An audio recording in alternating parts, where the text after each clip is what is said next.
remember the martyrdom of Imam Hussein alayhi salam, the grandson of Prophet Muhammad sallallahu alaihi wasallam and his companion in the battle of Karbala. Their sacrifice stands as a symbol of courage, faith and resistance against injustice. Beginning with the recitation of the Holy Quran, seeking blessing and guidance from Allah, I would like to invite Asraf Adima to recite a few verses for us.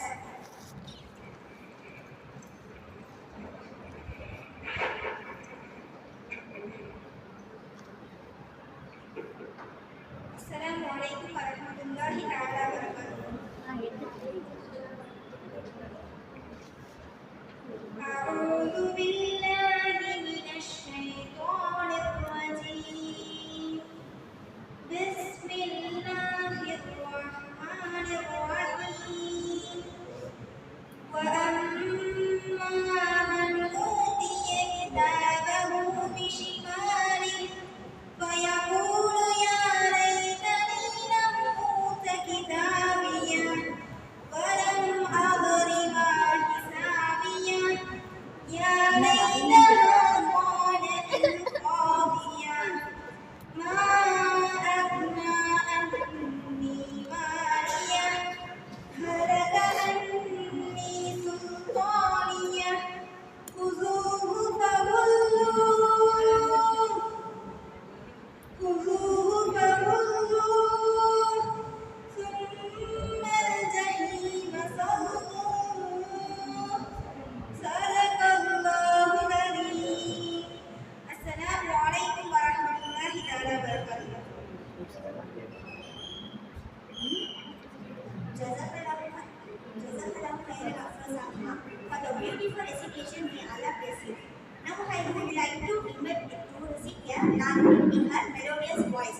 Welcome Jamila Alima and Rubia Alima.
Jazakumullahu khairan.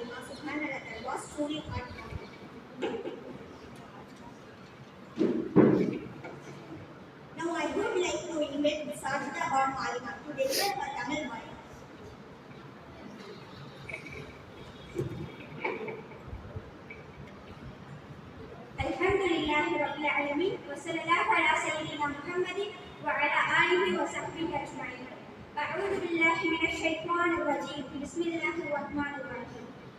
الله وملائكته يصلون على النبي يا أيها الذين آمنوا صلوا عليه وسلموا تسليما. أما بعد. அளவற்ற அருளாளனும் நிகரற்ற அன்புடையனுமாகிய அல்லாஹ்வின் திருப்பெயரால் ஆரம்பம் செய்கிறேன். கண்மணி நாயகம் முஹம்மது நபி ஸல்லல்லாஹு அலைஹி வஸல்லம் அவர்களின் மீதும் நற்பாக்கியம் நிறைந்த அவர்களின் உம்மத்தார்களின் மீதும் குறிப்பாக இந்த ஆஷுராவுடைய நாளில் அமர்ந்திருக்கும் அனைவர்களின் மீதும் அல்லாஹ் தஆலா அருள் புரிவானாக. ஆமீன். அஸ்ஸலாமு அலைக்கும் வரஹ்மத்துல்லாஹி தஆலா வபரகாத்துஹு.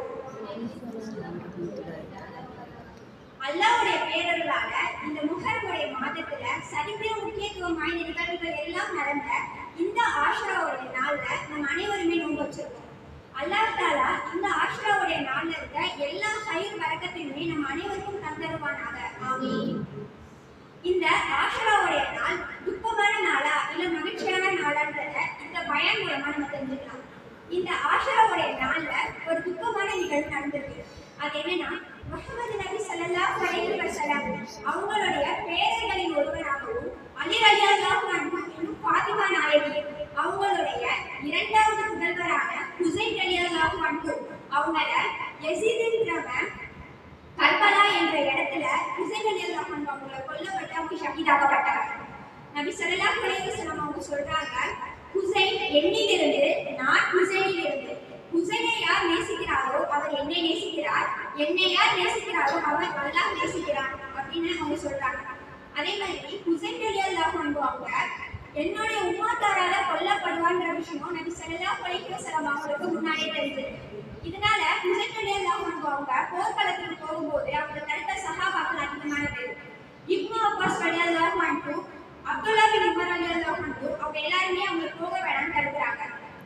அந்த காலத்துல ரொம்ப பெரிய கவிஞரா இருந்த ஷாயிர் ஃபர்ஸக்ன்றவர் ஹுசைன் ரலியல்லாஹு அன்ஹு அவங்களுடைய வாகனத்துக்கு நடுவுல விழுந்து, நீங்க போர்க்களத்துக்கு போகாதீங்க, தெற்கிலிருந்து மரண வாடை எனக்கு வருது, நீங்க போகாதீங்கன்னு அவங்க தடுக்கிறாங்க. அல்லாஹ்வுடைய நாட்டம் அவங்க அந்த கர்பலாவுக்கு போயிருக்காங்க.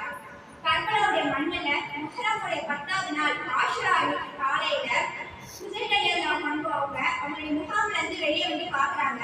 இந்த யஸீதுடைய ஆளுநரா இருக்க ஜியாதுன்றவர் ரொம்பவே அச்சுறுத்தும் விதமா